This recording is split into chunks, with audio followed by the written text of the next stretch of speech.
Shuvi Etrata nandiri daw kay Vice Ganda? Reaction ni Shuvi nang tanungin tungkol kay Vice Ganda.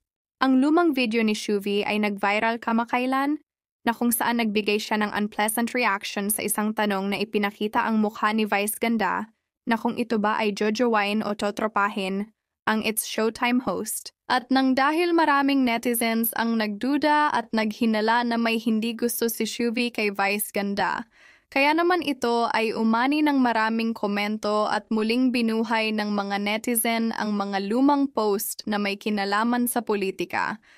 Pero noon nakaraang buwan September 29 sa isang interview sa TV Patrol ay nagpaliwanag na si Shuvi. Ani Shuvi, may mga misunderstanding ang nangyari sa video na binigyan ng maling hulugan ng marami. Anya biro lamang iyon.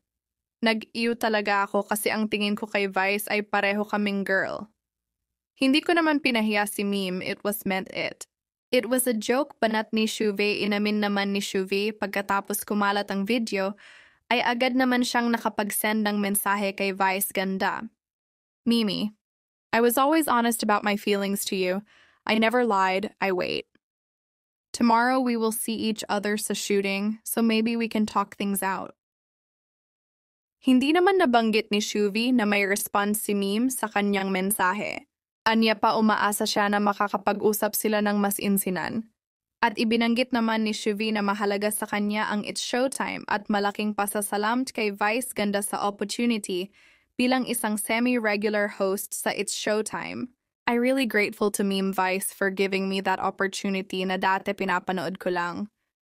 Busy din kasi si Meme Vice ngayon sa kanyang pelikulang Call Me Mother, isa sa entry ng Manila na pinagbibidahan nila Nadine Lustre at Vice Ganda. Ganun pa man nanatili at binabatikos pa rin siya sa kanyang dating post na tila pabor noon sa ABS-CBN shutdown.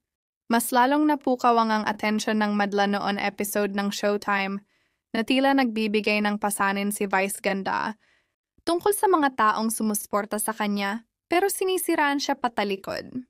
Sa kabila nito ipinagtanggol pa rin si Shuvi ng GMA executive. Pinahayag nito sa publiko na hindi die-hard si Shuvi sa kung sining politiko ang actress at personal na obserbasyon lamang ang kanyang dating post. Ito naman ang mga reaction ng mga netizens sa naging issue ni Shuvi or plastic at its finest talaga. Ahahaha.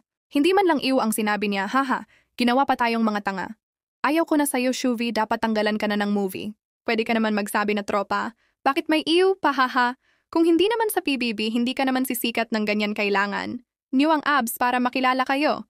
Huwag tayo magalit sa kanya, baka nagulat Tama talaga naman siya. siya. Bakit totropahin o jojowain pareho sila girlalo. Tsaka si maiintindihan naman yan. Magaling naman si Shuvi, baka labs din siya ni Vice, kasali nga sa movie. Kalma lang tayo.